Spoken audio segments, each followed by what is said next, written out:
A bridge, a very helpful structure that traces back to the Neolithic times. The oldest bridge in the world, at least the one that is still standing, is the Arkadiko Bridge, built more than 3,000 years ago.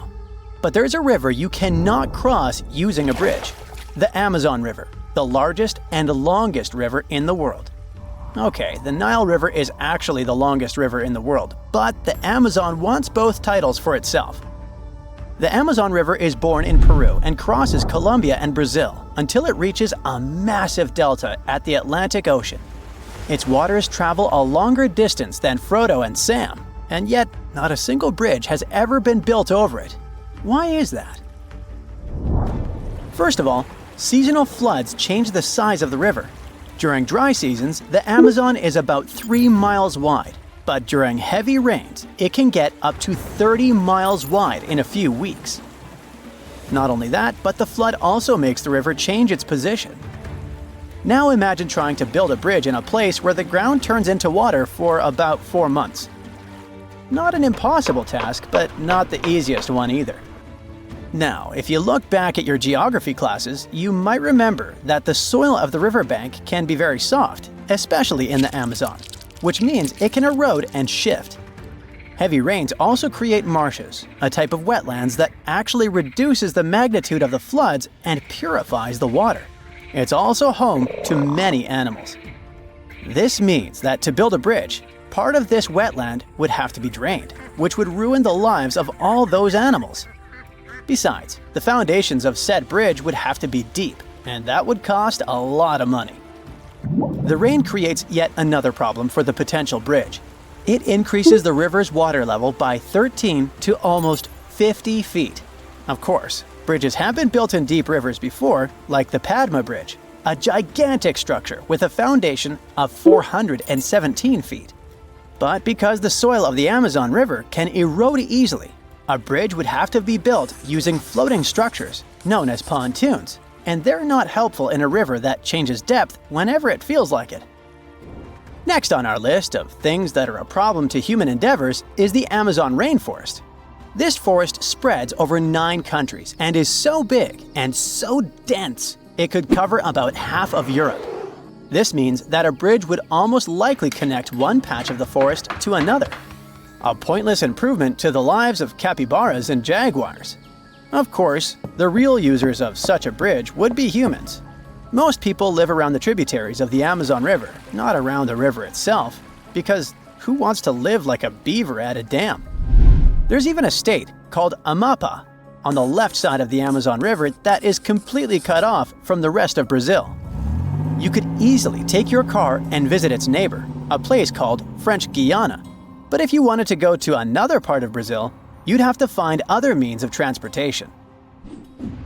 Aside from small riverside populations that live right on the riverside, of the Amazon, bigger cities were built near tributary rivers, like the Rio Negro, which has a bridge, by the way, and the Nanay River in Peru.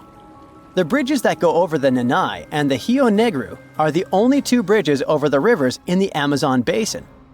The lack of good roads and highways inside the Amazon also makes the creation of bridges a pointless endeavor. Back in the 70s, humans had big ideas on how to explore the Amazon ever more, which is why they decided to build a highway which would cut the Amazon basin from left to right. The road, called the Trans-Amazonian Highway, was supposed to bring people to the heart of the Amazon. But it seems like the difficulties of building more than 2,000 miles of road inside a dense rainforest were not foreseen.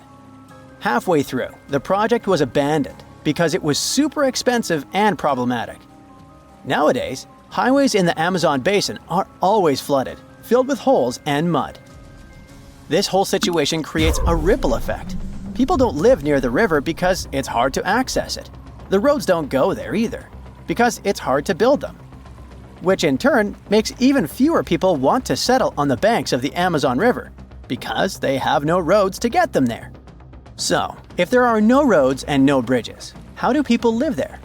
You're not gonna believe this, but the riverside population uses a very old but reliable invention called a boat. The Amazon River is fully navigable, and the people that live there use it like a road. Much like motorcycles, cars, and buses, the Amazon River has canoes, speedboats, and ferries. There's even a very specific ferry called Obidense, transporting people to the municipality of Obidos, hence the name. Locals do everything on boats. They even have a boat hospital that floats around and visits riverside populations and a boat bank, so you can do all your bank-related things while looking at the vastness of the Amazon. Honestly, genius invention. The downside to this lack of bridges is that it stops us from exploring the truly hidden gems of the world. In the Amazon, for example, there are over 10,000 undiscovered archaeological sites. We may never be able to dig out stuff like fortified villages, geoglyphs, and many other structures. It would be pretty neat to go full-on Lara Croft in the middle of the Amazon, but these findings are tucked deep in the heart of the forest. At the same time, only on a boat are you able to witness the crazy phenomenon of the unmixed waters of the Rio Negro and the Solimões on the Amazon River. For more than 3 miles, these two tributaries of the Amazon River flow side by side without mixing. The speed and the temperature of these waters are different, so you'll see a river that looks like coffee and Coca-Cola mixed. This awesome phenomenon is called the meeting of waters. But the Amazon River is not the only river in the world deemed bridgeless. The Congo River, the second longest river in Africa, only has one bridge crossing it. The two Congos, yes, there are 2 different countries in the world named Congo, are separated by the Congo River, and so far, no roads connect them. Also, fun fact, some geologists believe that back when Gondwana existed and the continents were all cuddled together, the Amazon and the Congo River were one river connected to each other.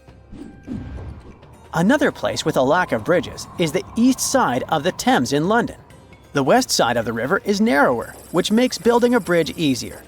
There are about 33 bridges on the west side alone, but if you want to cross the river from the east side, it's gonna be a hassle.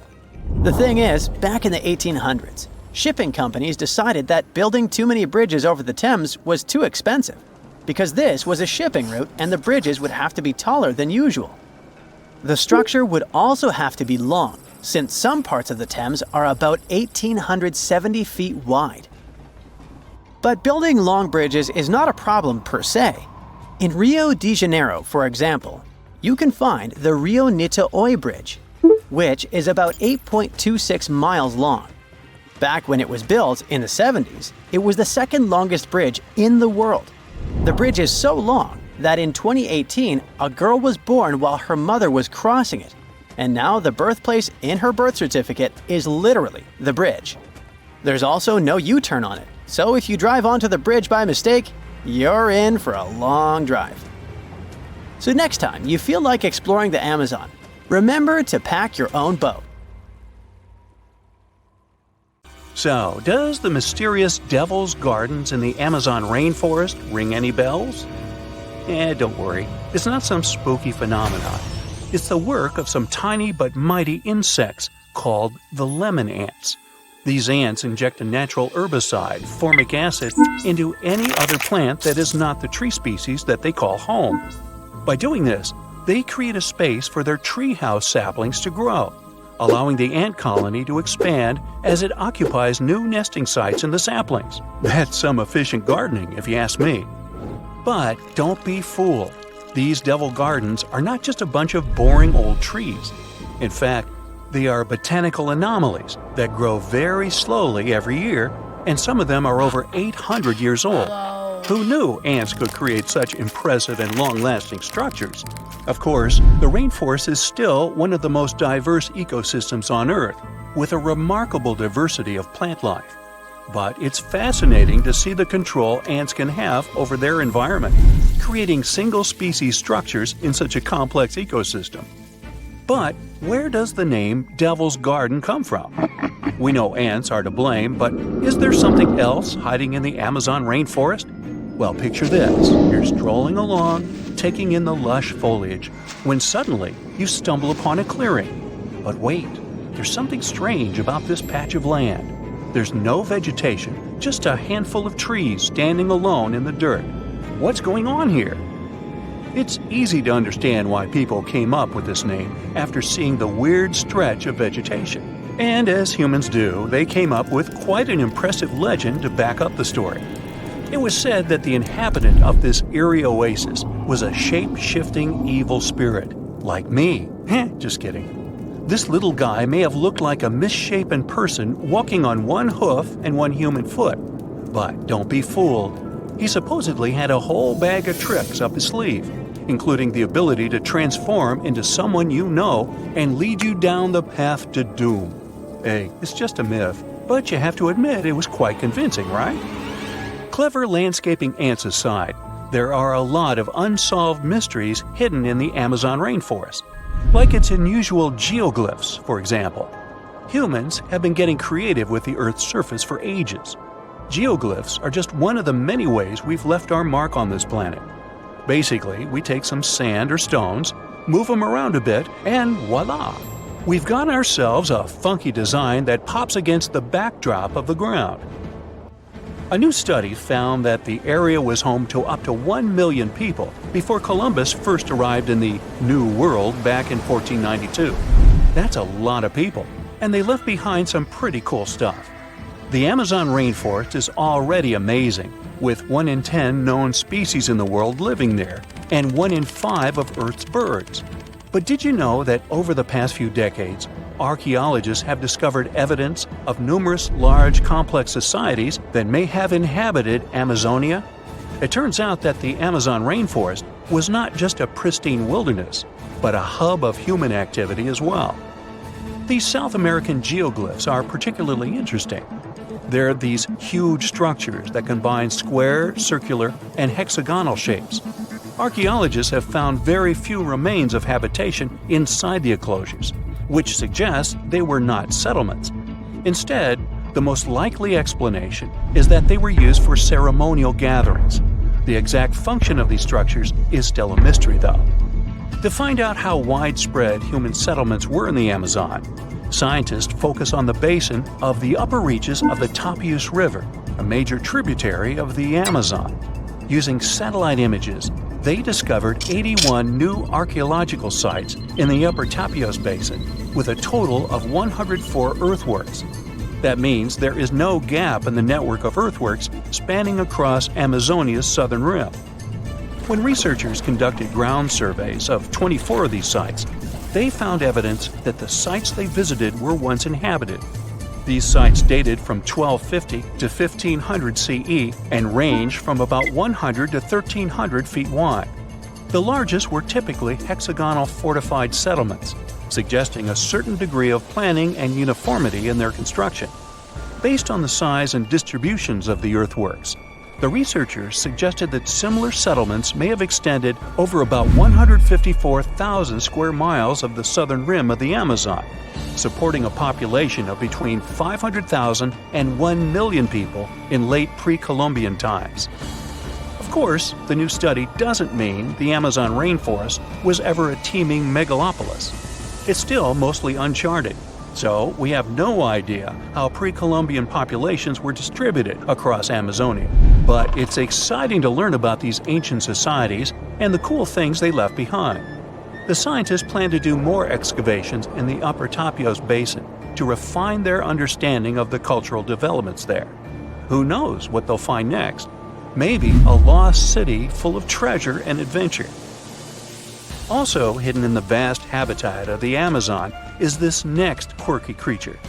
Ever heard of the Amazon pink river dolphins? Unfortunately, there is still so much we don't know about them. First things first, though, let's talk about what they look like. So picture this, a small, light-colored dolphin with a pink nose and lips. They're the Barbie of dolphins. Aside from that, they look like regular dolphins with plump bodies, bulbous foreheads, skinny snouts, chubby cheeks, and small eyes. They can be found in countries like Bolivia, Brazil, Colombia, and Peru. They're also the only species of river dolphin found in the Amazon River. Unfortunately, these little guys are officially critically endangered species, so there are not many specimens available that scientists can study. No other name is more famous when it comes to exploring the Amazon rainforest than that of Percy Fawcett. He dedicated his life to exploring the area in search of a lost city. And not just any city, but an ancient, mysterious city that he called Z. Sounds like something straight out of an Indiana Jones movie, right? Percy was born in England in 1867 and had quite a career before he started exploring. But he didn't let his profession hold him back from following his dreams of exploring South America. In fact, he made 7 expeditions to the Amazon between 1906 and 1924, each time getting closer to uncovering the secrets of Z. Now, let me tell you a little bit about how large the Amazon rainforest is. How big is it? I asked myself. It's so big that you could fit the whole of the UK and Ireland into it a whopping 17 times. That's a lot of trees and animals to navigate through. But Percy was up for the challenge. Despite his best efforts, Percy never found the lost city of Z, and sadly, he disappeared during his final expedition in 1925. But his legacy lived on through the years, inspiring many to become archaeologists and explorers themselves. In fact, a book called The Lost City of Z was written about Percy's adventures and was even made into a movie. It's not all hidden mysteries and wild nature out there. There are around 1 million indigenous folks living their best lives in the Amazon rainforest. That's right, they hunt, fish, farm, and even have access to Western medicine and education. But here's the kicker. Not all of these folks are keen on socializing with outsiders, and can you blame them? For years, loggers, miners, and ranchers have been, shall we say, behaving badly toward these communities. It's no wonder that some tribes have chosen to stay isolated and protect themselves from the dangers of the outside world. In fact, in 2018, Brazilian authorities were able to snap a photo of a man dubbed the Indigenous Man in the Hole. He's the last remaining member of his tribe. But don't feel too bad for him. He's doing just fine on his own and has made it pretty clear that he's not interested in outside visitors. The authorities still leave him some seeds and tools, though, so it's not all bad news. The Amazon River travels through 9 South American countries at a length of over 4,000 miles. Still, it's impossible to cross it by a bridge. With the river being the main highway, traveling through this dense forest, and so few areas populated around the river, there's just no reason to have one.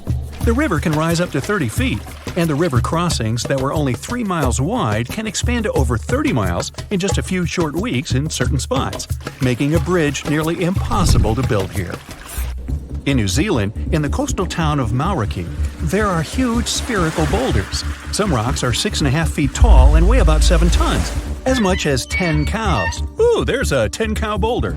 Maori legend has it that these rocks are from the remains of the goods from a large shipwreck that happened hundreds of years ago.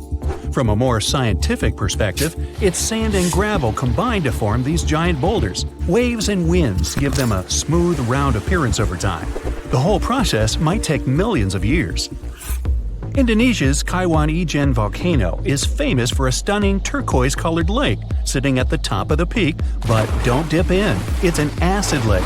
But its scariest part is the sulfuric gases leaking out when lava flows freely, reaching temperatures hotter than 1,000 degrees Fahrenheit.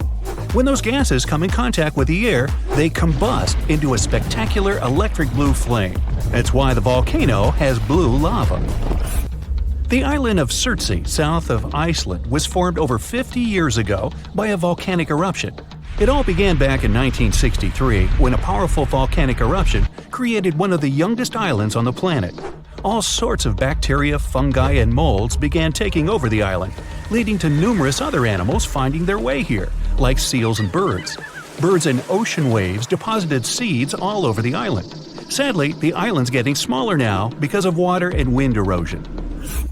Located off the coast of Brazil, there's an island called… I'm a bit rusty on my Portuguese, so here it is on the screen. It looks perfectly untouched and pristine. Bad news? Dangerous snakes overrun it completely, so take a doctor with you in case you want to go there. Over 4,000 of the golden lancehead vipers inhabit this island. These 3-foot-long snakes are among the most venomous in the entire world. I think I'll skip that.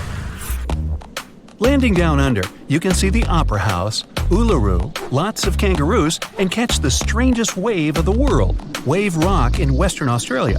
It's not made of water, but stone. It can be up to 50 feet tall and almost 300 feet long. It's especially incredible after rains in winter when the Western Australian wildflowers fill up the entire landscape. In Atlanta, there's a World of Coca-Cola museum. The formula for the secret recipe is in a large security vault, heavily guarded at all times. Only a handful of people can get through those vault doors.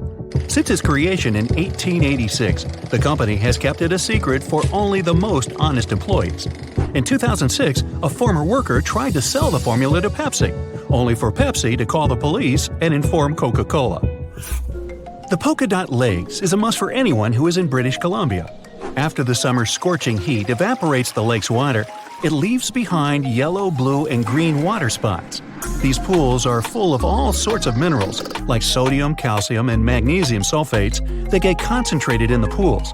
You can't get too close or even dip your feet into them. A fence protects the entire lake with a sign about how culturally and ecologically sensitive the area is. In Death Valley, California, there's a mystery of the sailing stones. Since the early 1900s, the mystery of how all these stones were seemingly moving by themselves across the desert floor baffled everyone. Some believe that the rocks move by thin pieces of ice around the stones pushed by winds after winter. No one ever saw any of these rocks moving until 2014. Scientists set time-lapse recorders, and the footage showed the rocks sliding along the ground over time. The marble caves in Chile, located in the beautiful area of Patagonia, formed from over 6,000 years of waves wearing down the rocks. The crystal blue walls reflect the vibrant turquoise water, making it perfect for kayaking. Walking in Chestnut Ridge Park in New York, one can see an eternal flame. What makes this one stand out, though, is it's underneath a waterfall. Occasionally, the flame will go out for short periods, but it will light up again. Sometimes it's thanks to certain hikers along the way. If you ever stop your car on a magnetic hill in New Brunswick, Canada, you'll see the car might start rolling backwards up the hill, all by itself. While it looks like it's moving the wrong way, this is just an illusion. There are several hills like this all around the world. What looks like an incline is the opposite, all because there's no horizon for perspective. The brightest bioluminescent bay in the world, called Puerto Mosquito, is located off the coast of Puerto Rico. The bay is named for the pirate Roberto Cofresi and his small boat El Mosquito, not after those annoying insects. During the summer months, you'll have glassy water at night with millions of tiny microorganisms bumping into each other and emitting blue light. The Chocolate Hills in the Philippines is a group of unusually shaped hills located in the middle of the island of Bohol in the Philippines. There are 1,000 to 2,000 discovered so far. They have nothing to do with chocolate at all, but they resemble the color after the dry season, when the grass turns from green to brown. In the northeastern part of Thailand, 466 miles away from Bangkok, is a 75-million-year-old rock formation sticking right out of the mountains. Their shapes look just like a pod of whales swimming together. No wonder this place is called Three Whale Rocks. Millions of years ago, this area was just a desert, but this land has changed quite dramatically during this time. These sandstone mountains were lifted up by plate tectonics, that's the shifting of the crust layers, called lithosphere, and erosion by the Mekong River, resulting in the strangely shaped rock formations we see today. Salar de Uyuni in Bolivia is the world's largest salt flat. At 4,050 square miles in size, it's twice as large as Grand Canyon National Park. After winter has passed, the salt lake is transformed into a beautiful giant sky-reflecting mirror between September and May. With salt all the way to the horizon, it creates an illusion of endlessness. The thin layer of water left over from ice melting creates a shimmering effect of the sky, making it one of the best places to visit in the world. The Catambo River in Venezuela might be the stormiest place in the world, with nearly 300 storm days a year. The lightning storms are so consistent, and they're predicted 3 months in advance. During the wet season in October, you might see 30 lightning flashes in a single minute. At sunset, strong winds flow around the 3 surrounding mountains, forming storm clouds over the water. When the water droplets of humid air collide with ice crystals from the cold air, the static charges cause a lightning storm that happens nearly every night. Off the southern tip of Japan lies the Yonaguni Formation. Archaeologists believe that the monument belongs to a fabled Pacific civilization, like Atlantis, that vanished beneath the waves thousands of years ago. If it's truly a lost civilization or just nature having a little fun, this is the site to dive into. Features inside the structure resemble stonework like castles, temples, and a stadium, connected by roads and what seems to be large walls all the way around. There are even marks in the stone that appear to show quarry work, faded faces, and rocks sculpted into animal shapes. Some scientists believe that the symmetry of the stones is not as straight as reported. It appears solid rock rather than carved blocks, weathered down by all the water over many years. Plitvice Lakes National Park in Croatia is an interconnected chain of waterfalls, the tallest being 230 feet, and underground water channels, creating natural dams and lakes in such a picturesque environment. Found in the deep woodlands surrounded by meadows brimming with wildflowers, brown bears, gray wolves, lynx, deer, and plenty of rare bird species for birdwatchers call these 115 square miles of the national park home.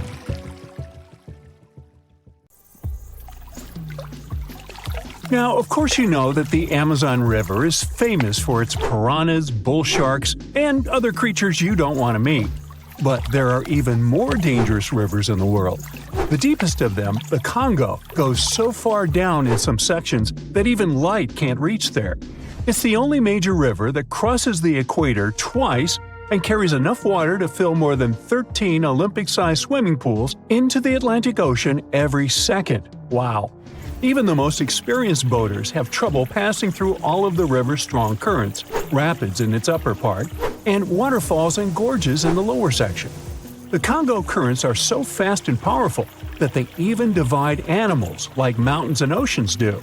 There are new species of fish evolving separately on the two banks as they can't reach the other side and breed with each other. One of the most dangerous types of fish living here is the Goliath tigerfish. These monsters, that grow up to 5 feet and travel at the speed of 25 miles per hour, are relatives of piranhas. Their mouths are full of vicious, razor-sharp teeth. Their females lay hundreds of thousands of eggs, and the offspring are predators from birth. You have a good reason to fear the Goliath tigerfish, as they're the only freshwater fish in Africa that have attacked crocodiles and even humans. Okay, not swimming there. There are dense jungles and more hungry wildlife, including snakes and some aggressive hippos, all along the river. Still, it's used as a water highway in Central Africa, so barges traveling on it for weeks are often crowded with up to 2,000 people and capsize every now and then. And if you believe the local folklore, there's one more thing to be afraid of: the one who stops the flow of the rivers, a dinosaur-like beast that is said to live in the Congo River basin. There have been over 100 sightings over the last century, but no one can provide solid evidence the beast is real. At the turn of the 21st century, there was a series of terrible, mysterious stories on the Kali River in Asia. Something described as a mud-colored water pig would drag swimmers underwater in front of terrified eyewitnesses. British biologist Jeremy Wade stepped up to crack the case. He noticed that all the scary incidents were happening in one specific spot, stretching about 4 miles. Villagers told him this creature was growing big and bad from all the food it got. Wade examined the water with a depth sounder and thought it could have been a whirlpool. Then the monster dragged a domestic water buffalo into the water. The buffaloes are big and heavy, so the creature that attacked it would have to be super strong.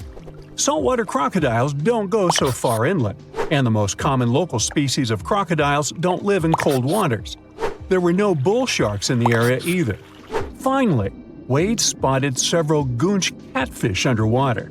Some of them were human-sized. They couldn't capture these monsters with a regular fishing rod, but a special ceremonial construction did the job. The largest fish was 6 feet 7 inches long and 3 times the weight of an average gaunch. It was large enough to take down a human or a large animal, but Wade mentioned there could be even bigger ones living in the Kali River.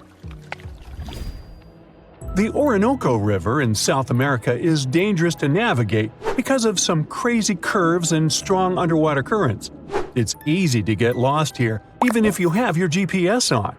There are sudden waterfalls all along, and you must be prepared to handle those to survive. The river is the only home to a rare Orinoco crocodile and has some pretty scary-looking vampire fish swimming around.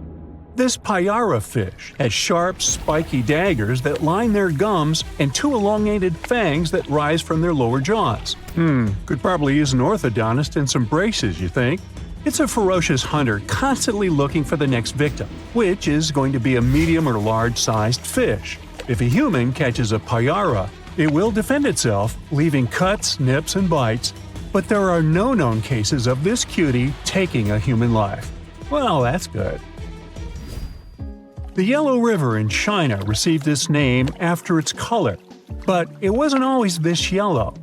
It was first formed at least 30 million years ago and shifted its course over 30 times over the centuries. Yellow sediments moving downstream from a plateau in the distance transformed it from clear to muddy. This fine-grained substance piled up at the bottom of the river and formed natural dams. The huge amounts of water that the river carries need to find their way to the sea, and that's when major floods happened, taking several million lives in various epochs. The locals tried to solve the problem by building higher and higher levees, but it only made things worse. Water coming out of the river would now have nowhere to back up, as the riverbed was higher than the surrounding land. This even shifted the river's mouth. Now there are massive dams and dikes all along the river to try to contain it. The Parana River is the second longest in Latin America and has many tributaries. They flow in from the highlands near the Andes, and there's a huge drainage in the wet season. This makes the river a perfect home for, guess what, piranhas. There are 30 to 60 species of these scary fish in the Parana waters. In late 2013, they attacked bathers cooling off by the water on a hot day. People started running out of the river as they felt something was biting them in the water. Luckily, no one lost their lives in the accident, but it's still considered one of the most audacious piranha attacks ever recorded. Biologists later determined that the type of piranhas, called palomates, was to blame for this, and humans had probably disturbed their breeding grounds. Well, the piranha also has a strong current that is tricky for boats and swimmers to overcome. Plus, it often floods, which can be dangerous for people living in the surrounding areas. The longest river in the world, the Nile, flows through 11 countries all the way into the Mediterranean Sea. Expeditions have spent centuries looking for its source, and no one still knows for sure where this mighty river begins. Adding to the mystery, the Nile takes an unexpected turn right in the middle of the Sahara.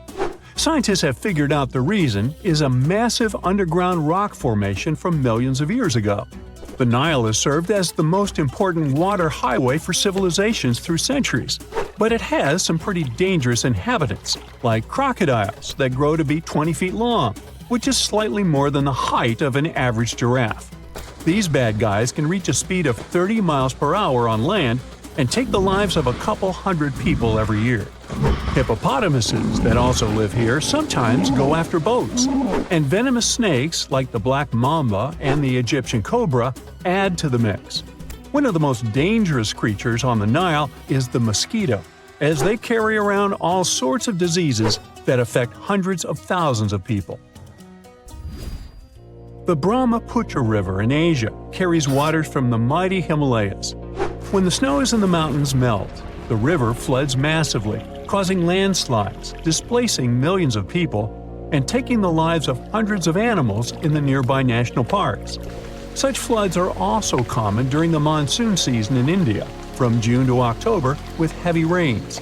The course of the Brahmaputra River is changed incredibly over the past 2.5 centuries. Erosion is another danger it's hiding. The banks of the river are mostly made of weak cohesive sand and silt, and even though the erosion rate has gone down, it is still the reason a lot of people lose their land and get displaced. The Brahmaputra is one of the few rivers in the world that has a tidal bore. That's a strong tidal wave that pushes up the river against the current where a river empties into an ocean or sea. And there you have it. The Amazon River, the boat, and dense jungle on both sides. All is silent. Only the engine is revving, and you look around nervously under the earnest gaze of the Peruvian guide. Suddenly, the man smiles and points ahead. This is it. You've finally arrived at Iquitos. The city is hidden deep within the Amazon rainforest. On one side, Iquitos is surrounded by water, and on the other lies thick, impenetrable rainforest as far as the eye can see, making this city extremely difficult to reach. First, you had to fly to Peru's capital, Lima, a vibrant coastal city. From there, you traveled by bus through Peru's vast jagged mountains before being plunged into the heart of the Amazon rainforest. 3 days into this bus journey, you reached a small town where the road suddenly stopped. At over 140 square miles, Iquitos is the largest continental city in the world that cannot be reached by road. You're still over 200 miles away from Iquitos, so from here you take a boat ride along the hot, humid Amazon River before finally reaching the remote city 5 days after you left Lima. When you arrive in the city, you notice many of the houses are built on tall stilts. This is because, in the springtime, the river surrounding Iquitos swells up, submerging parts of the city in water. For this, Iquitos has been nicknamed the Venice of the Amazon. The stilted houses are tall enough to avoid the murky waters of the Amazon River. You hear loud buzzing coming from all around the city. It sounds like a gang of bikers have arrived. In reality, these are motocarrios. There are very few cars in Iquitos. Instead, they have motorcycles with small passenger cabins attached to them. There are around 45,000 of these things whizzing around Iquitos, making the city very noisy. Your trip to the most isolated places has just begun. So, you head to Norway and arrive in the capital city Oslo. Immediately, you hop on another plane. After a 3-hour flight, you land at the world's northernmost public airport, Longyearbyen. You step off the plane to see a small and colorful town enclosed by snow-topped mountains. There's no settlement further to the north than this. Longyearbyen translates to the Long Year Town, named after its American founder, coal miner John Longyear. You take a walk along the coast of the small town. The water is a beautiful crystal blue. You decide to dip your toe in to test it out. Ow! Bad idea. The average temperature of the water here is 32 degrees, making it ice cold. In the distance, you can make out a fuzzy white creature. It's a polar bear. In fact, it's a group of them. In Longyearbyen, polar bears famously outnumber humans. Around 3,000 of these animals populate the area compared to the human population of 2,300. Finally, the sun sets. You grab a blanket and sit back to take in the stunning view of the northern lights. Now, imagine you're walking in the scorching heat across Egypt's Great Sand Sea. You've been walking for miles, hours, days even, dreaming of water, greenery, and a place to rest, when suddenly you come across a small settlement with olive groves, palm trees, and even freshwater springs. This isn't a heat-induced mirage. It's the Siwa Oasis, an Egyptian city of 23,000 people and a miracle of nature. You travel here by flying to Egypt's capital, Cairo, and then embarking on a lengthy and desolate bus ride across the desert. When you finally spot some greenery amongst the sand, you have reached the Siwa Oasis. After refreshing yourself in the cool waters of the springs, you explore the city further and come across ancient ruins.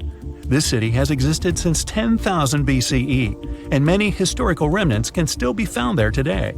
Amongst these ruins, you notice there are newer buildings. These are where the modern-day Siwi people live. You spend some time with the Siwi, a friendly and unique community of Egyptians. They tell you all about their city. The Siwa Oasis is located in the middle of the Sahara Desert, and due to its harsh climate, it's one of the most remote cities in the world. You notice how dry the air is and how scorching the sun feels. Reaching highs of 118 degrees Fahrenheit, this heat makes the Siwa Oasis a difficult place to live. It's time to travel to a more balanced climate. You head northeast and arrive in Russia's capital, Moscow. From there, you take a flight east again, traveling further and further across Russia until you're closer to Alaska than to Moscow. You've reached the city of Petropavlovsk, which translates to City of Peter and Paul. The first thing you see are giant mountains surrounding the city, cutting it off from the rest of the world. These mountains are in fact volcanoes. In this far eastern part of Russia, there are more than 300 volcanoes, including 29 active ones. These volcanoes stop any roads from reaching Petropavlovsk. The city depends on flights and boats to import supplies. You turn away from the volcanoes to stare out at the blue, shimmering ocean. The water looks nice, so you head down to the beach where a crowd of sea lions are sunbathing along the sand. Petropavlovsk is home to incredibly diverse wildlife. Just off the shore, you can see a whale fin poking out of the water. You explore the city's diverse landscape. You go to one of the city's ski resorts and spend the day on the slopes. Then you hike up a rocky path to the base of one of the city's many volcanoes. Finally, it's time to relax on a boat tour around the island to see the city's famous Three Brothers rock formation. Feeling inspired, you travel to another volcanic land, Chile's Easter Island. The island doesn't have a harbor and only one airline flies to the remote land, so you travel an entire day to Santiago, Chile. Then you climb aboard a small plane to fly to Easter Island. You walk among the high cliffs of the barren island and come across its famous monuments. These are giant, mysterious statues of human heads. They're called moai and were carved by the local people around 800 years ago. You inspect the earth beneath your feet. It looks and feels very dry. Easter Island consists of 3 ancient volcanoes. The volcanic soil makes it very difficult to grow crops or vegetation. Some of the city's trees were cleared hundreds of years ago to make way for the stone monuments, giving the island the empty look it has today. You embark on a boat ride 1,100 miles west from Easter Island. You reach a small green land floating in the Pacific Ocean. This is Pitcairn Island. You might recall that this place played a major role in the mutiny on the Bounty. You come down from the boat and begin your journey to reach Adamstown, the center of the island where its 43 inhabitants live. To reach Adamstown, you hike the Hill of Difficulty, a steep and rocky 200-foot climb to the top of the island. Now that you've finally made it here, you can explore the diverse and unique nature of the land. Pitcairn Island is home to the largest marine reserve in the world. You take a snorkeling trip and swim alongside all kinds of exotic fish. You explore vibrant coral reefs and even catch sight of a rare humpback whale. Dreaming of the great days of the old Wild West, you decide to travel to Supai, Arizona. To get to this Native American settlement and fragment of the past, you drive along America's famous Route 66. You stop, seemingly in the middle of nowhere with only desert land as far as the eye can see. Then you follow an 8-mile walking trail to reach Supai. You hike down into the Grand Canyon, almost 3,000 feet deep. You come across a stunning waterfall spilling over the cliffs of the canyon. This is Havasu Falls, a popular tourist spot famous for its vivid blue-green water. After a further mile's hike, you finally reach Supai. Over 200 members of the Havasupai Indian tribe reside in the small town. It's often referred to as the most remote town in the United States. To your left, you see several mules making their way across town with packages on their backs. Because no roads lead to this small settlement, mail is delivered by a mule train. Without it, it would take the average mail carrier a 16-hour hike to complete this route. You walk around the area and come across many more towering blue waterfalls. The untouched nature and great views of the Grand Canyon make the long hike worthwhile. After a beautiful sunset, nighttime falls, and there are no lights for miles. The land is lit up by the countless stars shining overhead. See this place on the map? Yeah, right there. It's estimated that around 100 people have vanished or lost their lives here. Why, you ask? Well, it seems they were all looking for this guy, Percy Fawcett. He was a British colonel, famous for his sharp blue eyes, perfectly groomed beard, and signature hat. He looked like a character from Pride and Prejudice, but lived more like Indiana Jones. In fact, this character was inspired by Fawcett's story. But his disappearance in 1925 was more macabre than any movie plot. Colonel Fawcett was bold. Not the ask-your-neighbor's Wi-Fi password kind of bold. I'm talking full-on, I don't care that much about my life bold. He used to be a soldier in Sri Lanka and even did a secret spy gig in Morocco, but he needed more. So in 1906, Fawcett started exploring parts of Brazil and Bolivia where no one had dared to go before. His mission was to create secret, mind-blowing maps. Okay, that doesn't sound too risky, but trust me, it was. If you want to explore the world nowadays, you just open Google Earth and, well, that's it. No danger, no adrenaline, Just maybe one or two creepy street view photos. Ew. But we're talking about the beginning of the 20th century, when satellites and this weird Google car didn't exist. Back then, if you wanted to fill in the world map, you actually had to explore the land on foot. So that's how Colonel Fawcett ended up in South America. And he became famous for his expeditions to map out the wild Amazon. He was the first guy to record the locations of waterfalls in that region, for example. But then he got obsessed. Blame it on lack of sleep or whatever sketchy Amazon jungle juice he was sipping, but suddenly he was like, I'll bet there's an ancient advanced city hidden somewhere around here. Spoiler alert, there wasn't. But he was hooked on that idea. Hanging out with native Indians for so long convinced him that large groups could totally thrive in the middle of a massive rainforest. And of course, Fawcett loved a good old adventure story, especially the ones from the 16th and 17th centuries, written by European explorers. In those stories, adventurers claimed they had found huge settlements and fine roadways deep in the heart of Latin America. But Fawcett's all-time favorite story came from a manuscript written in 1753. Back then, adventurers were hunting for precious metals in Brazil when they stumbled upon a ruined city with monumental buildings, roads, and plazas. Oh, and every corner had a Roman-style spire. Naturally, the colonel was all in to find it. Too bad no one told him this manuscript is mostly considered a forgery. Yep, this story is as real as Snow White's. But then, things got weird. The settlement described in that manuscript was supposedly located in the northeast side of Brazil. But now, he's saying there's an advanced civilization in Mato Grosso, which is in a different part of the country. So he decided to name this new place the City of Z. Back in the 1920s, the colonel launched 2 separate expeditions to find it, but both trips failed, as he faced terrible weather, fever, and of course, exhaustion. Now, tell me in the comments, what do you think Fawcett did after 2 failed expeditions? Option A, he quit. Option B, he called his mom. Option C, he tried again because he didn't get the memo that the universe is clearly saying stop. Well, of course, option C is the right answer. This is relentless Fawcett we're talking about. So, 3 years later, the colonel finally gathered enough cash to launch yet another expedition in search of the City of Z. All he needed was a crew of people crazy enough to join him. Famous and experienced explorers were begging to come along. But nope, Fawcett decided to take his son and his best buddy instead. In January 1925, this brave trio set off on their journey. They packed mosquito nets, canned food, and made a promise, we shall return. Another spoiler alert, they didn't. Uh-oh. The journey kicked off in New Jersey, and then they sailed all the way to Rio de Janeiro, Brazil. There, they stopped to grab some pack animals, like horses, and hired a couple of local guides. Now they were ready to head to the city of Cuiabá. Now keep in mind the distances in Brazil are crazy huge. So this little journey was like traveling from Miami to Chicago on foot. 3 months later, they finally ventured into the jungle for the first time. And that's when the fun really began.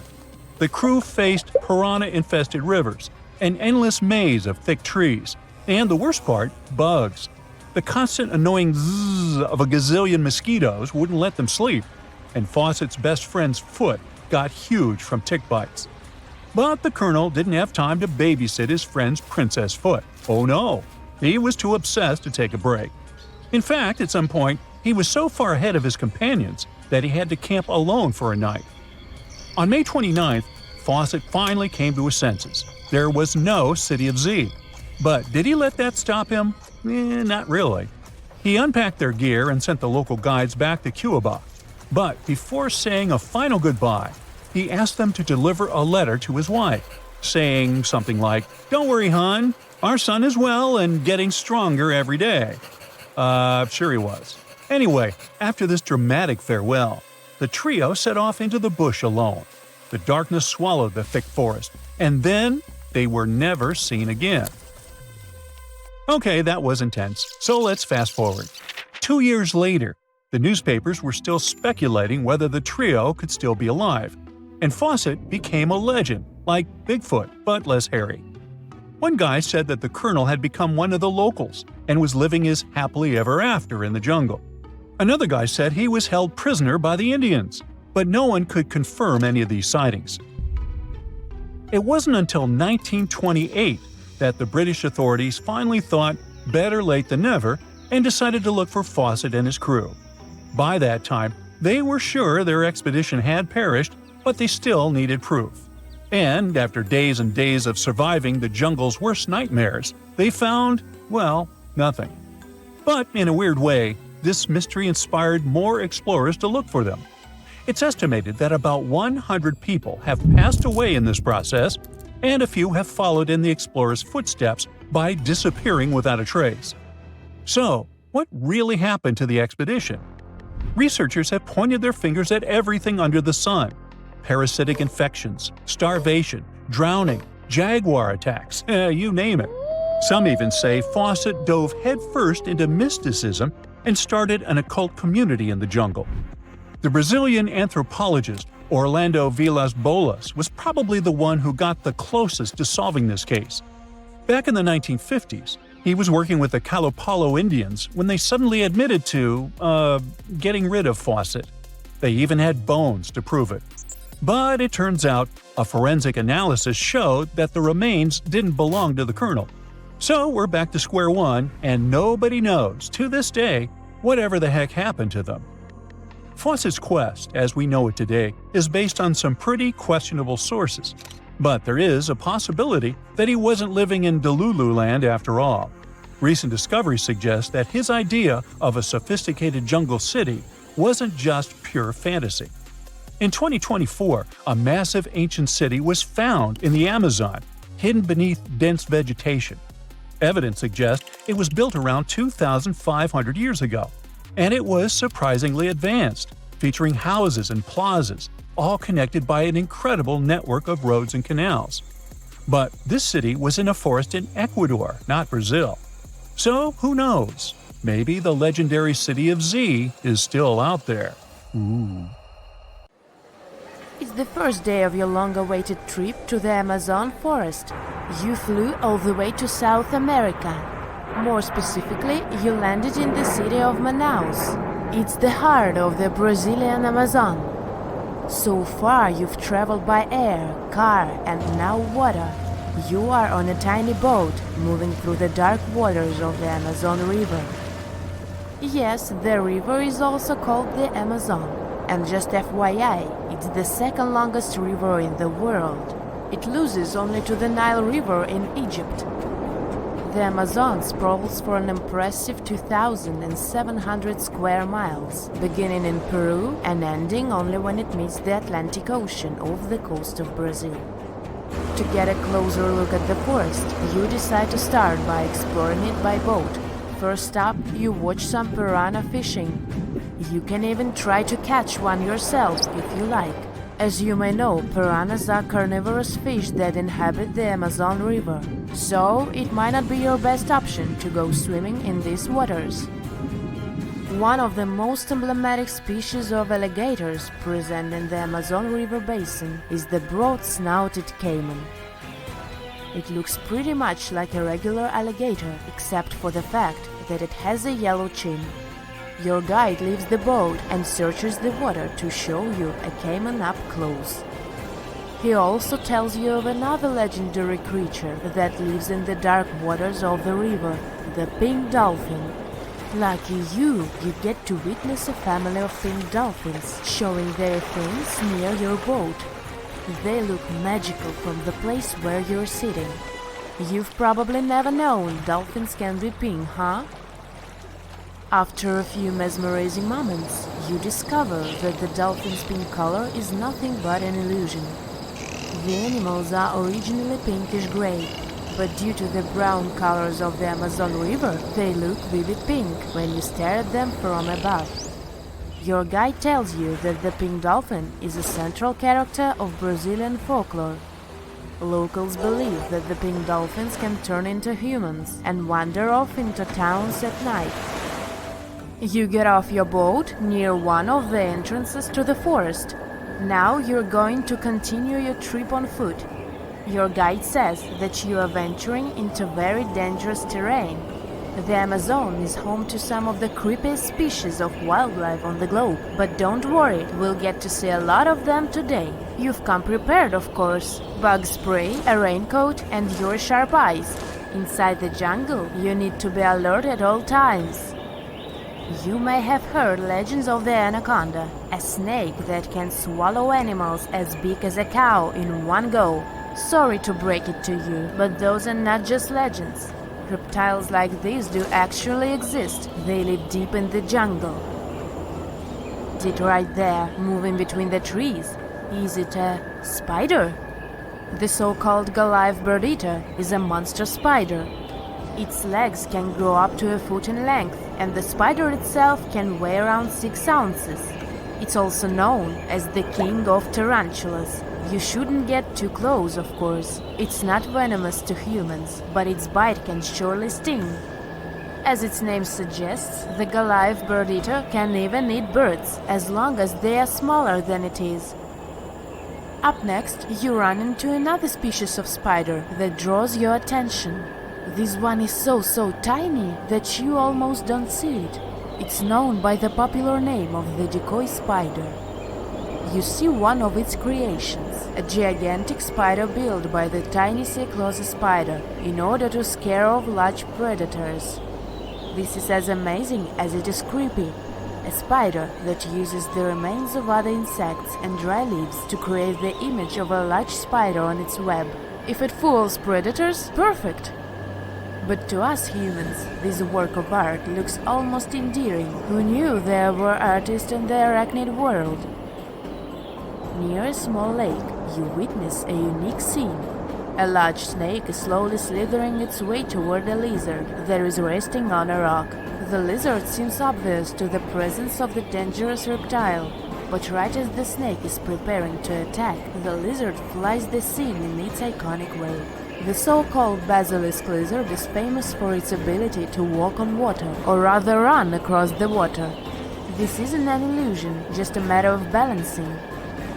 The small lizard moves its legs on top of the water very fast, while its long tail serves as a counterweight. I wish I could do that.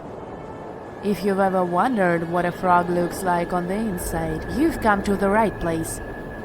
Right in front of your eyes, there is a rare local species of frog. It's known as the glass frog. This species of amphibian has a type of transparent skin that is completely see-through. In other words, you can see the frog's interior with astounding clarity. It's as if you had X-ray vision. Moving on with your journey, soon you come across a pond. Floating on its water is probably the biggest water lily you've ever seen in your life. These huge plants are also known as the Victoria Amazonica. They can measure up to 8 feet across and hold the weight of a grown-up person. But I wouldn't recommend trying to climb on it if I were you, just cause, you know, it's the Amazon forest we're talking about. The wildlife here is amazing, but the forest itself is also a sight. There are over 80,000 species of plants and trees grown in the Amazon rainforest. In fact, you can find 10% of all the world's wildlife in this jungle. An estimated 400 billion trees grow on the gigantic area the forest occupies. Of course, this place is bound to be biodiverse, right?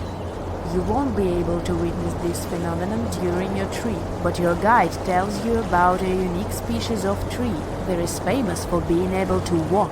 Yep, you've heard correctly. There are walking trees in the Amazon rainforest. They don't have legs or anything like that, but they do move around in search of better lighting conditions. The Amazon canopy is so thick that only 1% of sunlight can reach the forest floor. Because of this, some trees end up getting less sunlight than others. The so-called walking palm trees seem to be adapted to this situation. They grow new roots, which helps them move for 1 to 2 inches per day. They can walk up to 65 feet per year. Maybe that's what inspired John Ronald Reuel Tolkien to create ants, huh? Those are pretty similar tree beings that roam freely around the world. I kid you not, it's not only wildlife that inhabits the Amazon. Actually, over 30 million people live in the forest. And there are also ancient settlements that scientists believe to have been thriving there. And I'm not talking about El Dorado, that's just a myth. But in 2018, a groundbreaking study showed that up to 1 million people probably inhabited the Amazon, between 1250 and 1500 CE. Can you imagine that? Working alongside local indigenous people, researchers from the University of Florida found several mounds in the Amazon. Besides these mounds, they also discovered interesting ditches and geoglyphs. After mapping all of these recurring mounds, scientists understood that this was a sign of an ancient settlement. They found remnants of carefully designed walls centered around plazas. This could only mean that these ancient cities were big and could host hundreds of thousands of people. These findings brought back the idea that the Amazon could have been home to thriving civilizations way before the Europeans arrived there. But rather than cities drenched in gold, they were simply well-developed agricultural societies. If you've ever driven over the Rocky Mountains, you've probably seen road signs for the Continental Divide, the backbone of North America. All watersheds to the west of it run into the Pacific Ocean, and everything on its eastern slope goes straight into the Atlantic. There's just one creek in Wyoming that couldn't choose one side and drains into both oceans at the same time. Two Ocean Creek begins its journey high up in the Teton Range. The snow-capped peaks provide the perfect backdrop as the creek starts its descent, winding its way through alpine meadows and dense forests. As the creek continues its course, it gets to the Two Ocean Pass. This is the geographical crossroads where the creek splits into two branches, the Atlantic Creek and Pacific Creek. The Pacific Creek goes westward and becomes part of the larger Snake River watershed, bringing its waters to the Snake River, which eventually merges with the Columbia River and, finally, reaches the Pacific Ocean. The Atlantic Creek heads eastward and flows into the Yellowstone, Missouri, and Mississippi rivers, and eventually empties into the Gulf of Mexico. If you connect the two creeks' watersheds on a map, you'll get a single blue line between Oregon and Louisiana. Explorers struggling to find the Northwest Passage between the two oceans never knew they could have used the creek. They would just have to use really tiny boats. Some scientists believe that cutthroat trout had better luck in that way. They managed to migrate from the Snake River to Yellowstone River, most likely using the Two Ocean Creek. Technically, fish can travel over 6,000 miles to cover the whole distance from sea to shining sea in fresh water. The creek could be just perfect for that journey. There are hiking trails in Grand Teton National Park that lead to Two Ocean Pass. If you feel adventurous enough, you can stand at the literal crossroads of the continent and see the beginning of two aquatic journeys. Lonar Lake in India popped up literally out of nowhere around 52,000 years ago. Newer data says it could be much older, probably over 500,000 years.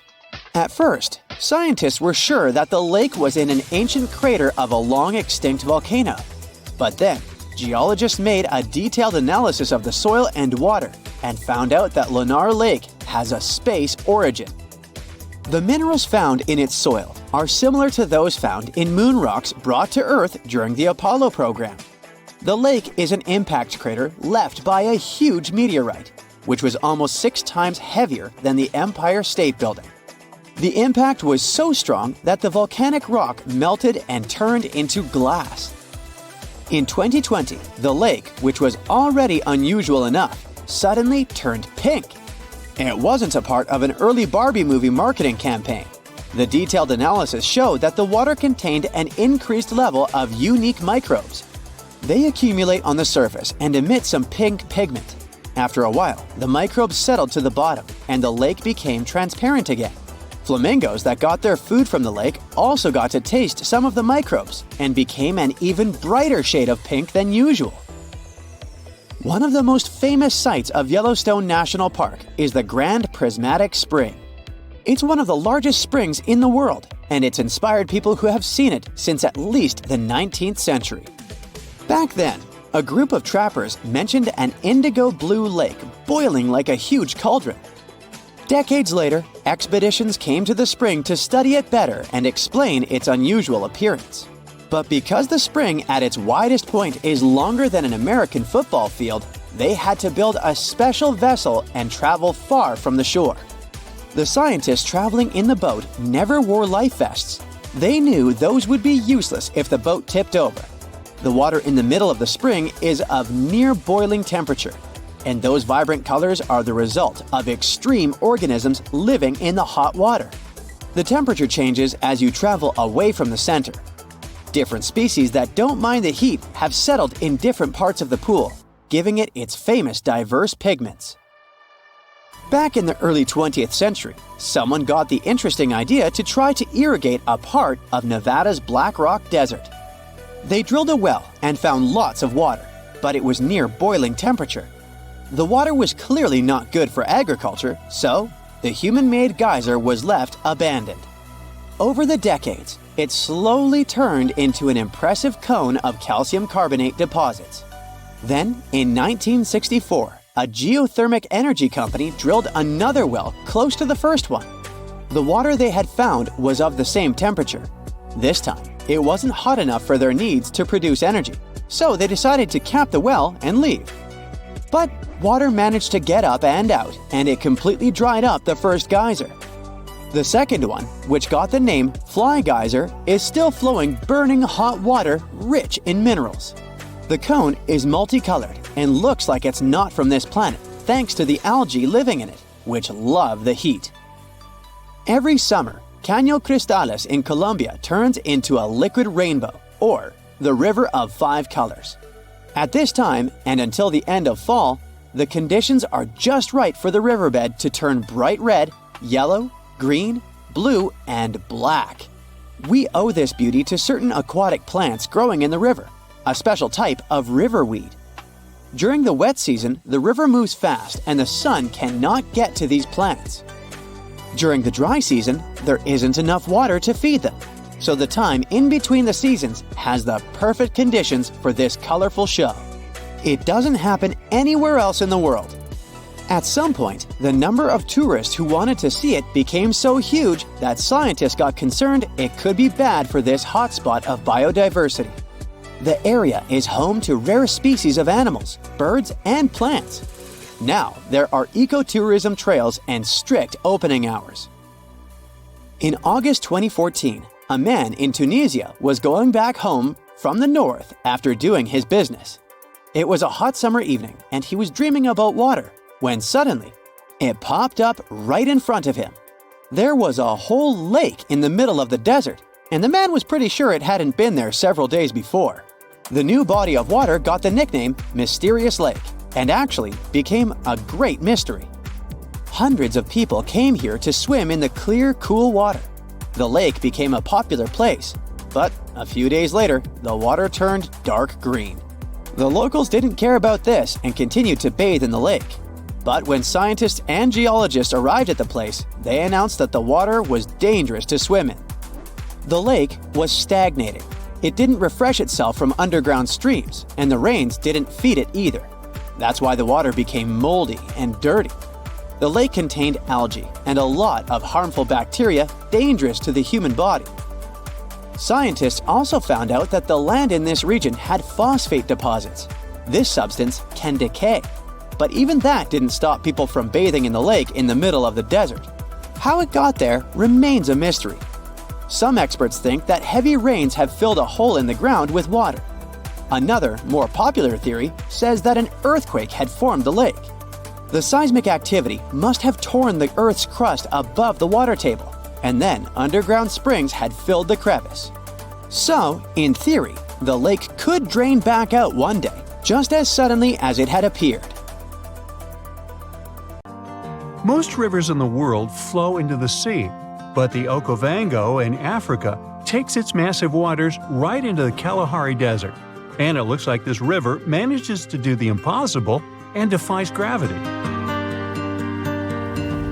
The Okavango starts in the highlands of Angola, runs for 1,000 miles like any other normal river, and then drops into the largest inland delta on Earth, known as the Okavango Swamp.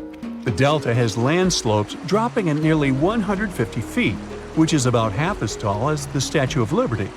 The area where the Okavango Delta is now used to be part of a lake that dried up around 2,000 years ago.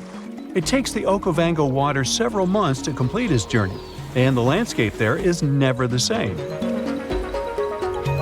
The first European to have found the delta was the Scottish explorer David Livingstone. Yeah, the Dr. Livingstone, I presume, guy? That's him.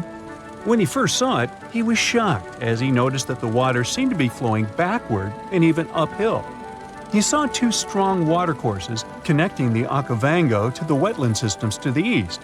Decades later, other explorers saw them completely dry. Several years later, the watercourses were full again, and they kept emptying and filling up, sometimes changing direction. Scientists managed to explain this mystery when they found a hidden network of faults, part of the Great Rift Valley, under the sand. When major earthquakes happen, like the one in Indonesia in 2004, the Earth sets off a chain reaction. Tiny cracks underground shift just enough to send a trickle of water down the river, and a flood begins, raising the water levels. Plus, in May and June, when winter begins in the southern hemisphere, floods bring more fresh water and life to the swamp. Islands get submerged completely during the peak floods and then resurface again at the end of the wet season.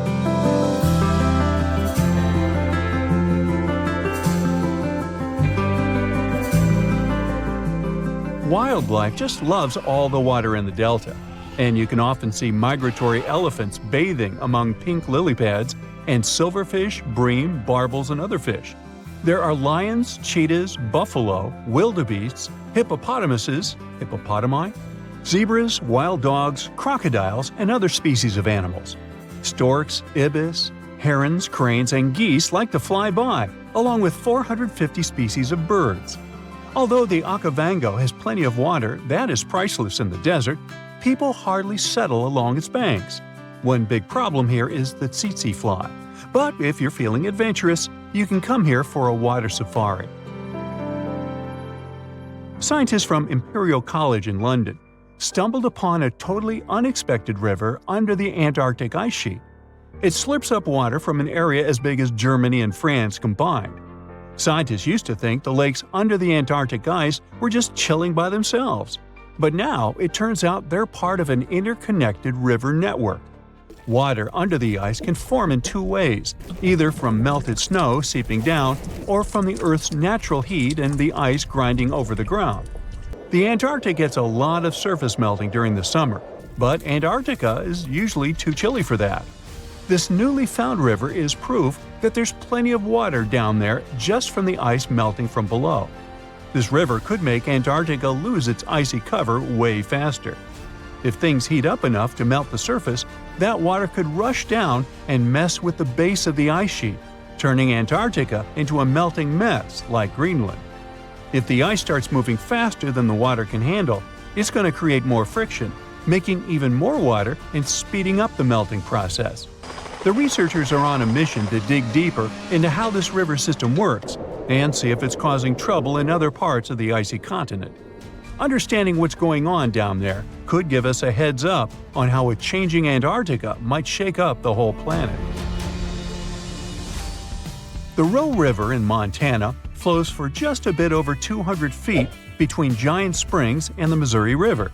It was mentioned in the Guinness Book of World Records as the shortest river in the world, but they had to remove this category altogether because there was some heated debate over this title.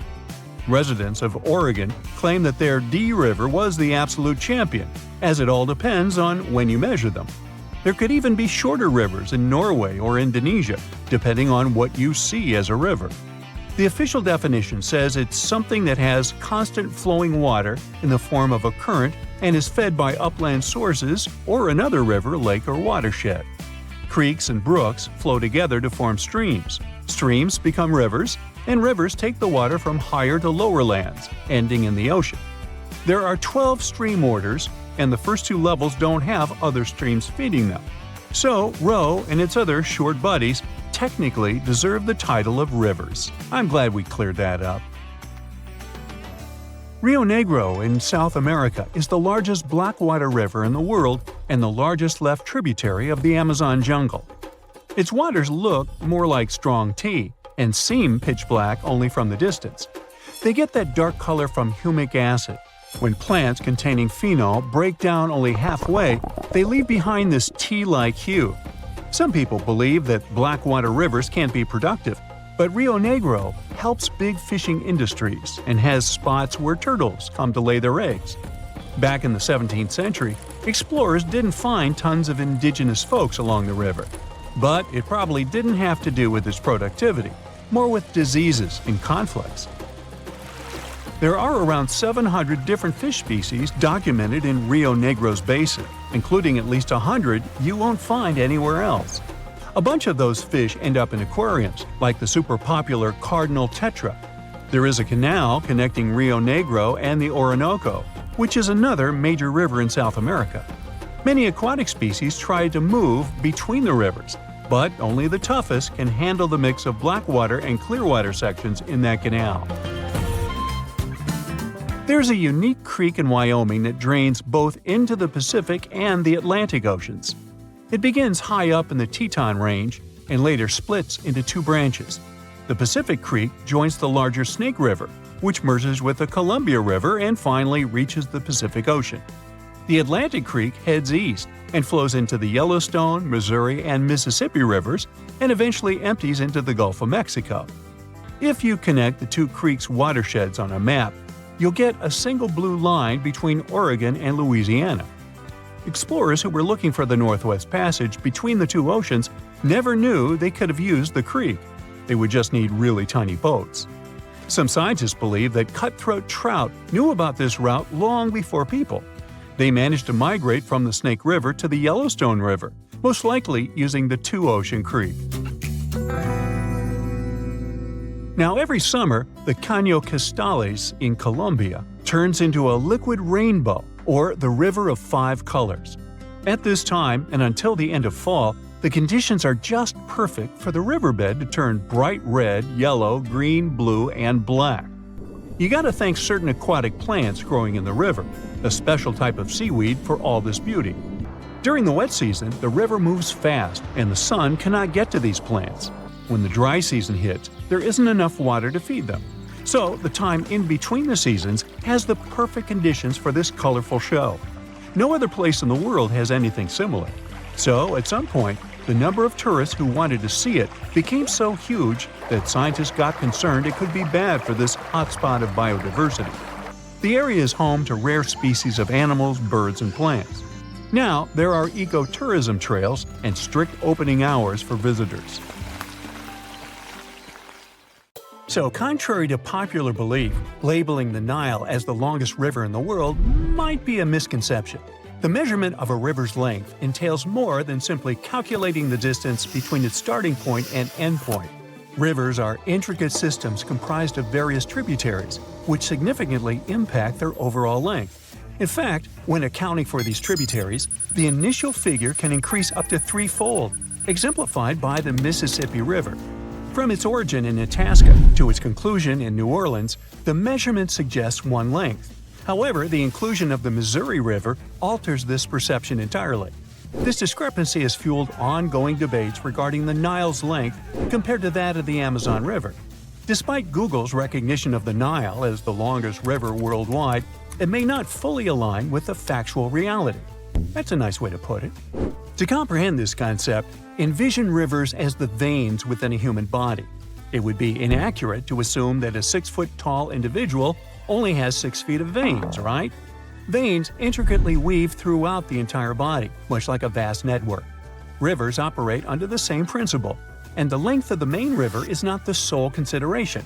The extensive network of tributaries holds equal importance. Meanwhile, atmospheric rivers are fascinating meteorological occurrences, characterized by air currents that transport incredible amounts of water vapor all the way from the Amazon rainforest in northern South America to as far as northern Argentina. These airborne highways serve as essential conduits for the life-giving moisture carried by these airborne rivers. and their influence extends across Brazil's central west, southeast, and south regions, shaping the waterfall patterns in these areas. When these ethereal rivers converge with specific weather conditions, such as a cold front, the latent humidity they bear can transform into much-needed rainfall. This precipitation plays a vital role not only in sustaining the diverse ecosystems of the region, but also supporting Brazil's thriving economy in multiple ways. The significance of this phenomenon is evident as it enables the irrigation of crops, ensuring agricultural productivity and food security. Additionally, it replenishes local rivers, keeping the water flow steady and supporting aquatic life. Moreover, the water collected by these rivers is channeled into dam reservoirs, providing a reliable source of energy for the nation. The amount of water carried by the airborne rivers may match or even surpass the enormity of the Amazon's flow. Thus, when we unite the conventional Amazon River with its aerial counterpart, it becomes significantly larger than the Nile. Atmospheric rivers are also observed in the Congo Basin, where the climate is predominantly shaped by the moisture emanating from the Atlantic Ocean and the forests of the Congo Basin.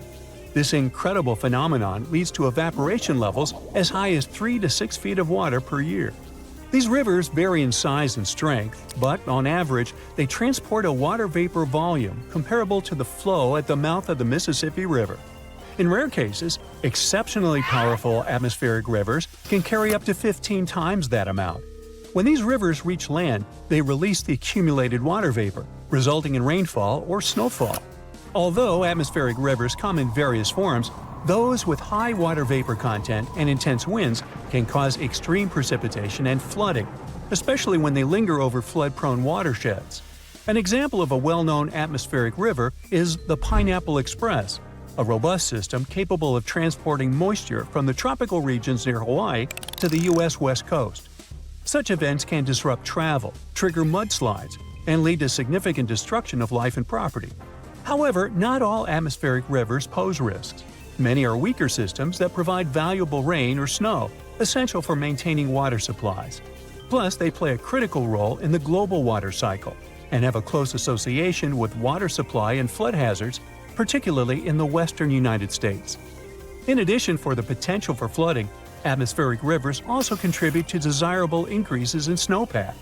A series of atmospheric rivers was responsible for severe winter storms that battered the U.S. West Coast from western Washington to southern California between 2010 and just recently in early 2024, resulting in rainfall ranging from 11 to 25 inches in certain regions. So, if water vapor can be considered a river, it begs the question, what else can be classified as a river? Surprisingly, even without any water, something can still be deemed a river. This fascinating phenomenon is known as a wadi, traditionally referring to a river valley. Wadis can be found in gently sloping, almost flat areas of deserts. Unlike traditional rivers, wadis lack permanent channels due to the sporadic presence of water flow. As a result, they exhibit braided stream patterns caused by limited water supply and an abundance of sediments. The water that does manage to reach the stream bed percolates down, causing a sudden decrease in energy and significant deposition.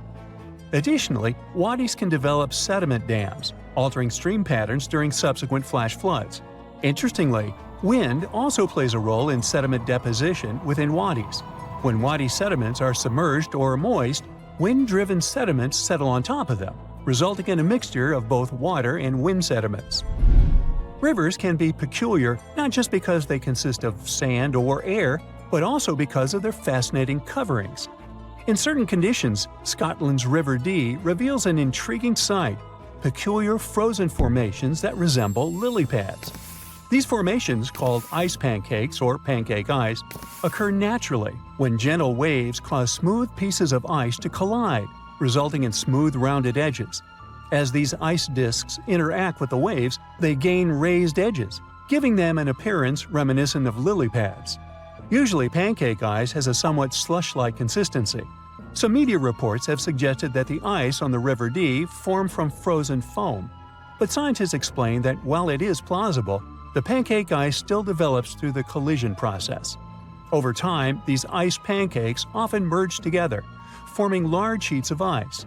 If the ice becomes thick enough and the water remains turbulent, it can bend, fracture, and stack upon itself, creating remarkable structures called ice ridges. Now, imagine a river not made of water but of methane.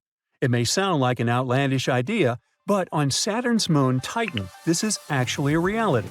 Vid Flamina, a fascinating river on Titan, consists of liquid methane and ethane and has drawn comparisons to the mighty Nile. Stretching over 249 miles, it gracefully flows into l'Egea Mare, which is Titan's second-largest hydrocarbon sea. While most of Titan's surface is composed of water ice, Vid Flamina stands out as a breathtaking river that carves canyons into the icy terrain, mimicking solid bedrock. NASA scientists believe that this extraordinary river hosts rapids, whirlpools, and even waterfalls, mirroring the features found in Earth's rivers. When NASA's Cassini probe reached Saturn in 2004, its main goal was to explore this giant planet and its moons. Scientists were particularly interested in finding evidence of liquid methane on Titan due to its unique surface temperature and methane-rich atmosphere. However, initial observations from Cassini, concentrated on Titan's equatorial region, disappointed the researchers as they found no signs of seas or rivers. But this disappointment turned into excitement when Cassini's orbit shifted, enabling the team to focus on other areas of Titan's surface using radar techniques. Surprisingly, radar signals bounced off various angled and rough features such as sand dunes, cliffs, and rocks.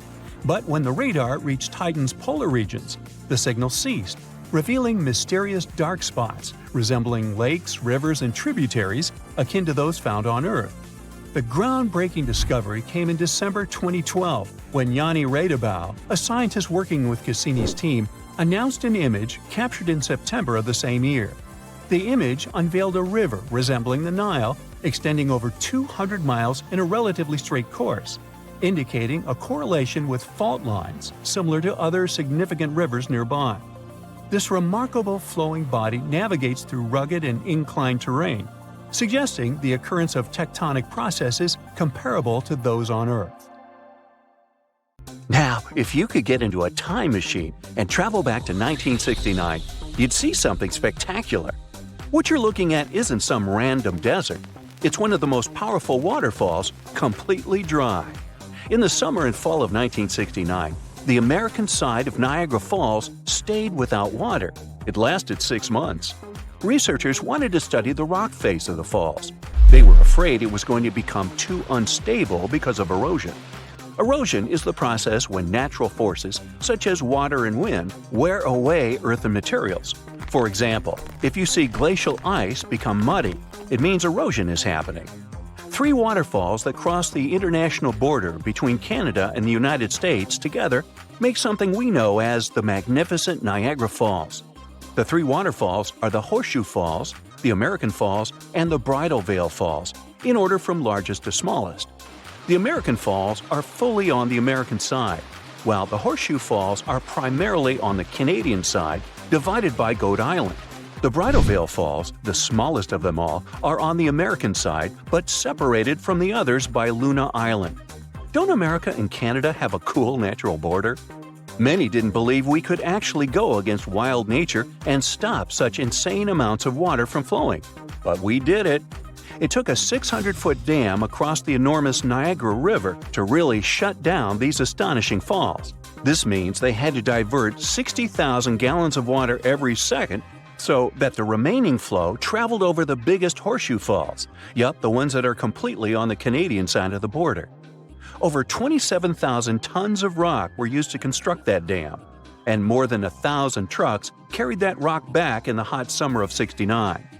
On June 12th, the American Falls stopped after their continuous flow for more than 12,000 years. So the Horseshoe Falls then took the extra flow and absorbed it so that research could be done. But the locals were still worried. They knew it wasn't possible to control such amounts of water.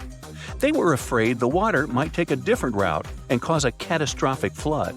They were worried that tourists wouldn't come anymore if teams didn't manage to make the waterfall flow again the way it used to. But tourists kept coming even that summer, and they got a unique chance to see something no one had ever seen before or after. During that period, there was even a temporary walkway built only 20 feet away from the edge of the now dry falls. It helped workers to clean the bottom of what used to be a river. So tourists could go there and explore the wild landscape of the falls that was usually under the water, hostile, and not accessible to visitors at all.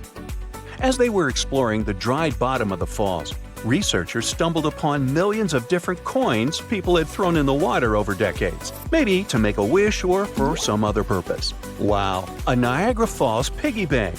Well, they removed most of those coins. I wonder who got them. But in the past couple of decades, more and more tourists have been coming here. Imagine all the things they could find now. More coins, of course, but also lost cameras, errant drones, cell phones, and other things careless visitors could accidentally drop in the waterfalls. The idea of removing all the water and turning Niagara Falls into a desert proved to be possible, but it may need to be done again. In 2020, the media reported that 2 pedestrian bridges in Niagara Falls needed to be either replaced or repaired. No wonder, since they're almost 120 years old. These bridges are located above the rapids. Experts discuss whether they should divert the water once again or not. People talk about Niagara Falls a lot, and some believe they're among the tallest waterfalls in the world. But the truth is, they're not. They're famous, precious, and breathtaking. But when it comes to height, there are nearly 500 other waterfalls across the globe that are taller than Niagara. Let's take Angel Falls in Venezuela, for example. They're more than 3,000 feet tall. But what makes Niagara Falls so special, among other waterfalls, is the amount of water that flows over them. Very high waterfalls don't usually have great amounts of water. The combination of all those huge amounts of water and the height is what makes Niagara Falls so breathtaking. Also, they might be some of the fastest moving waterfalls on our planet. The Niagara River appeared after the last ice age, together with the whole Great Lakes basin. The Niagara River is part of it. 18,000 years ago, I wasn't around then, this awesome waterfall didn't exist. Ice sheets covered the area of southern Ontario. They were 1 to 2 miles thick. As the ice sheets were moving southward, they created the basin of the Great Lakes. Then they melted, releasing enormous amounts of water into the basins. Generally, the water we drink is fossil water. Only 1% of it renews through the year, with the remaining 99% coming from ice sheets. The Niagara Peninsula hasn't been beneath the ice for nearly 12,500 years. As the ice melted, the resulting water started to flow down through what later turned into Niagara River, Lake Erie, and Lake Ontario. It took a lot of time, but the water eventually eroded cliffs and formed these spectacular falls. Now, you might have noticed that the Niagara River is amazingly green. This specific color tells us how powerful the water is when it comes to erosion. Every minute, Niagara Falls spews over 60 tons of dissolved minerals. All that, together with dissolved salt and finely ground rock, makes the color so magnificent. People who live in the United States and Canada, or more precisely, over 1 million people who have access to the area, use the waters of Niagara River for different purposes. For example, fishing, getting drinking water, doing recreational activities, including swimming, boating, and birdwatching, producing hydroelectric power, and so much more. Now, the first hydroelectric generating station in the world was built at the end of the 19th century, and it was right next to the falls. Pretty soon it started paying off because people were getting electricity from it. But this electricity could travel only 300 feet, so something needed to be improved there. Nikola Tesla was the one who took up the challenge and made the necessary changes. He discovered that electricity could travel long distances if an alternating current was used. Today, several Niagara Falls power plants provide over 2 million kilowatts of power.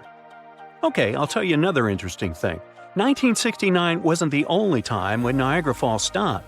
Back in 1848, the water didn't flow over the falls for up to 40 hours. Now, the falls were already very popular among tourists and a useful source of energy for local people, so no wonder they freaked out. Nature was to blame this time.